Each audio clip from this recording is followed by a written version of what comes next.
श्री गुरु तेग बहादूर साहिबजी यांच्या 350व्या शाहिदी समागमाच्या निमित्त आज देशभरामध्ये हिंद की चादर हा कार्यक्रम आपण करतोय। माननीय मुख्यमंत्री देवेंद्रजी फडणवीस यांनी महाराष्ट्रामध्ये गुरु तेग बहादूर साहिबजीचा संदेश तळागाळापर्यंत पोहोचवावा या उद्देशाने महाराष्ट्रामध्ये आपण नांदेड, नवी मुंबई आणि नागपूर या 3 ठिकाणी हिंद की चादरचा मोठ्या प्रमाणामध्ये कार्यक्रम करतोय। आणि या कार्यक्रमास आपले पंतप्रधान मोदीजी, अमित भाईजी हे उपस्थित राहणार आहेत। जर आपण हिंद की चादर म्हणजे संरक्षण, राष्ट्राचं संरक्षण ज्यांनी केलं असे गुरु तेग बहादूर साहिबजी यांच्याविषयी जेव्हा आपण वाचत जातो त्यावेळेस देशासाठी, आपल्या राष्ट्रासाठी त्यांनी स्वतःच्या प्राणाचं बलिदान दिलं।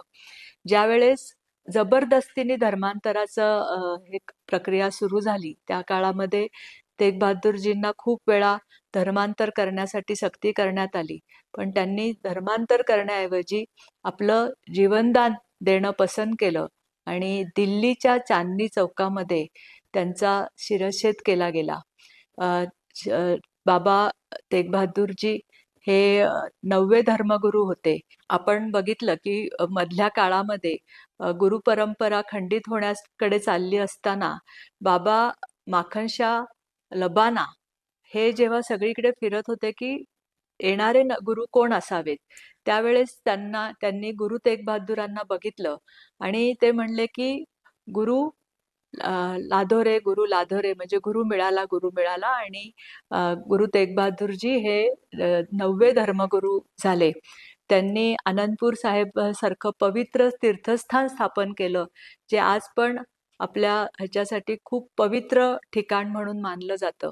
त्यांची एकच शिकवण होती की राष्ट्र मोठं आहे आणि प्रत्येकाने आपलं कर्तव्य करताना शांतीचा संदेश पण दिला पाहिजे।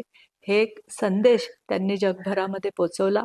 अशा गुरु तेग बहादूर साहिबजींच्या 350व्या शाहिदी समागमानिमित्त मी त्यांना प्रणाम करते। धन्यवाद। जय हिंद, जय महाराष्ट्र।